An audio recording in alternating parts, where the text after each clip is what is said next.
Bom, continuando aqui os nossos estudos sobre o conteúdo de conjuntos numéricos e teoria de conjuntos, a gente vai resolver esse aqui que é do PAS de 2017, tá? Então, só para mostrar para vocês aqui que essa questão ela incluiria, né?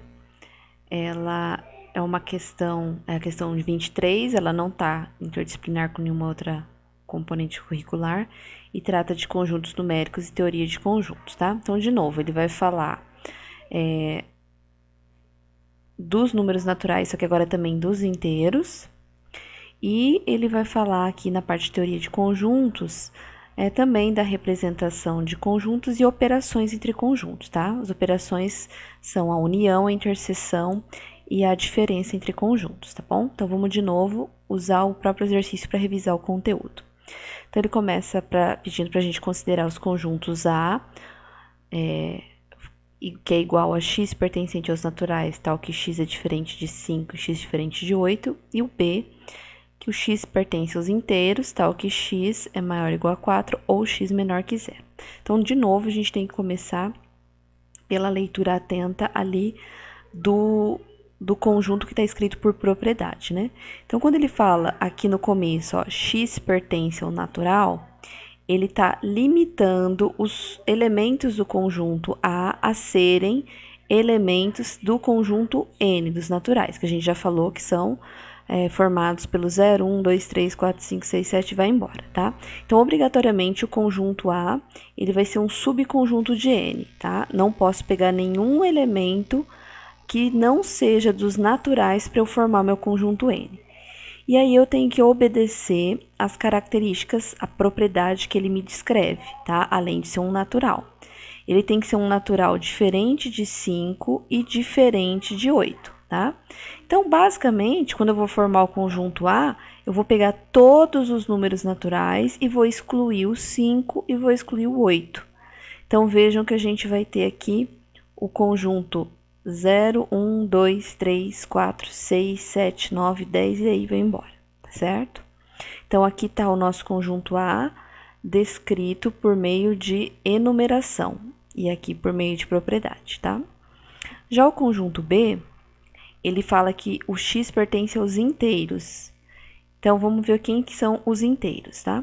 O conjunto dos inteiros, ele é formado pelos naturais. Então, se você olhar, ó, daqui em diante, do 0 à direita, você vai ter exatamente o conjunto dos números naturais, acrescidos dos seus simétricos, ou opostos, tá? Que são todos os naturais precedidos do sinal de menos, que é o que a gente chama de oposto, ou simétrico, com exceção do 0, tá? Então, além do 0, 1, 2, 3, 4, 5, 6, 7, 8 vai embora, eu vou ter o menos 1, menos 2, menos 3 e também assim por diante, diminuindo cada vez mais, tá? Então, eu posso dizer que os inteiros são formados pelos naturais e seus simétricos, com exceção do 0, tá bem? Aí, como que ele pede para a gente formar o conjunto B? Ele pede para eu pegar os inteiros maiores ou iguais ao 4. Então, eu venho aqui nesse conjunto Z, ó, escolho o que tem essa primeira característica, que seria o 4, 5, 6, 7, 8 e vai embora, tá? Tá nessa parte aqui. Ou ele seja menor que 0. O que quer dizer isso? Que além dos inteiros maiores ou iguais a 4, eu também vou ter que incluir os menores do que 0. Menor que 0 vai ser toda a parte negativa aqui, né? Ó, menos 1, menos 2, menos 3, assim por diante.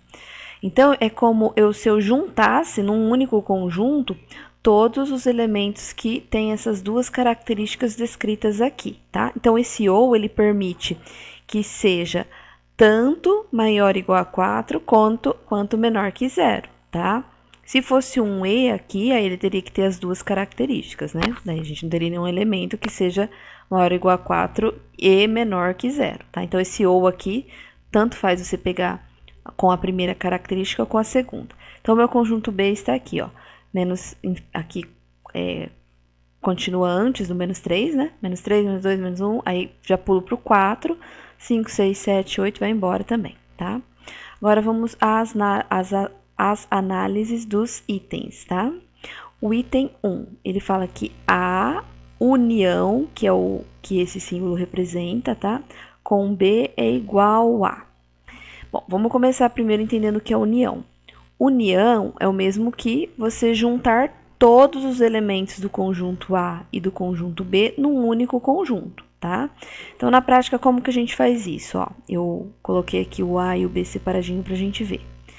Eu tenho que pegar todos os elementos do A, todos os elementos do B, colocar tudo isso num balaio só, porém sem precisar repetir elementos, né? Então, vamos começar aqui, ó. Se eu começar do menor possível, né? Eu teria que começar do menos 3 ali antes dele, né? Então, ficaria reticências antes do menos 3. Tenho que pegar o menos 3 que está no B, o menos 2 que está no B, o menos 1 que está no B. Aí, eu tenho que pegar o 0 também, que não está no B, mas está no A. Eu não quero juntar, unir tudo, né? Depois, vou pegar o 1, que está só no A, o 2, que está só no A, o 3, que está só no A, o 4, que está nos dois, só que eu vou colocar aqui uma única vez, ó. O 5, que está só no conjunto B, o 6, que está nos dois, o 7, que está nos dois, o 8, que só está no conjunto B, né? Aqui, lembrando que essa reticência significa que continua na sequência agora, tá? O 9, que estaria nos dois, e assim por diante, tá? Então, vejam que agora eu tenho que ver se esse conjunto que eu formei tem essa característica que tá aqui, ó. Que aqui tá por propriedade, né? X pertence a Z, então aqui estaria correto, né? A gente pegou números inteiros.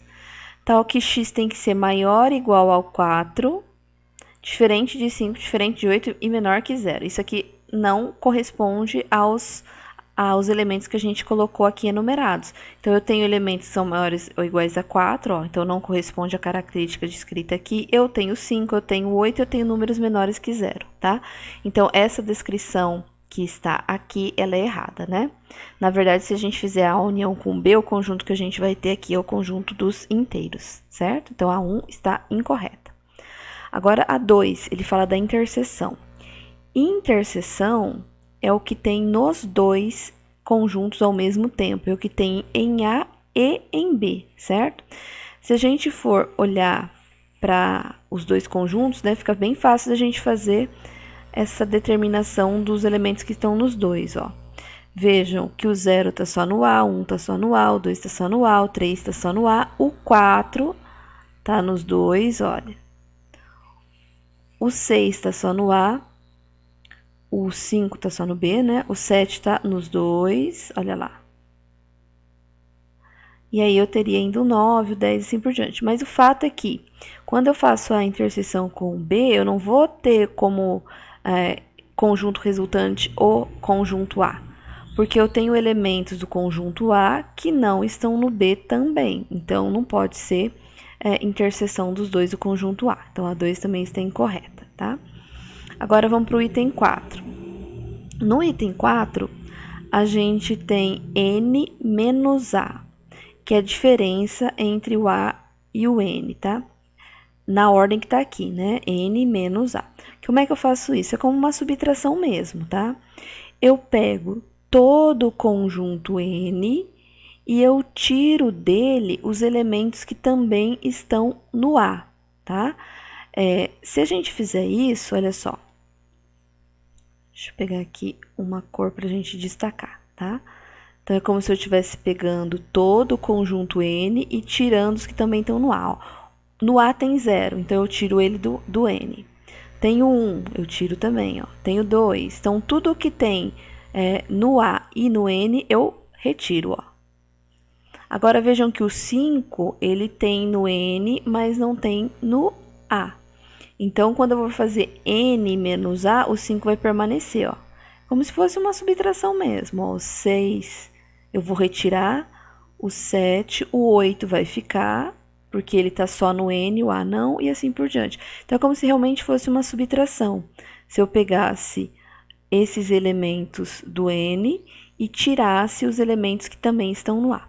Então, vejam que quando a gente faz N menos A, os naturais menos o conjunto A, o que sobra pra gente é justamente o 5 e o 8. Portanto, a alternativa 4, o item 4 está correto, tá? Agora, vamos para o B. Aliás, para o 8, né? Z menos B. É a mesma ideia, tá? Você vai pegar todos os elementos do Z e tirar aqueles que também estão em B. Vamos fazer isso, então. Todos os elementos de Z, e aí eu tiro aqueles que também estão no B, ó. Tipo, tirar o menos 3, o menos 2, o menos 1, o 4, aí depois eu vou tirando todos os que estão aqui na frente, o 5, né, e aqui não existe mais. Então, vejam que ele fala pra gente que sobra o 0, o 1, o 2, o 3 e o 4. A gente já pode ver que isso está errado, né? Porque o 4, ó, ele é retirado. Então, na verdade, sobraria o 0, o 1, o 2 e o 3, né? O 4 cairia fora porque ele está tanto no conjunto Z quanto no conjunto B, tá? Então, no item 8, se eu fizer Z menos B, vai sobrar apenas 0, 1, 2 e 3, certo? E agora o último item, B menos A. B menos A é justamente agora você pegar o B e tirar os elementos que também tem A, tá? Deixa eu pegar aqui uma cor diferente para destacar, ó. Então, do B eu tiro aquilo que também tem A, tá? Então, eu vou tirar o 1, aliás, o 4, né, que tem nos dois. Eu vou tirar o 6, que tem nos dois. O 7. Depois o 8 ainda estaria aqui, né? Eu tiro 9, mas enfim, né? O que sobra não é 5 e 8. Vai sobrar menos 3, menos 2, menos 1 e assim por diante. Então, a 16 também está incorreta. A gente teria a alternativa 4, né? O item 4 apenas como o correto.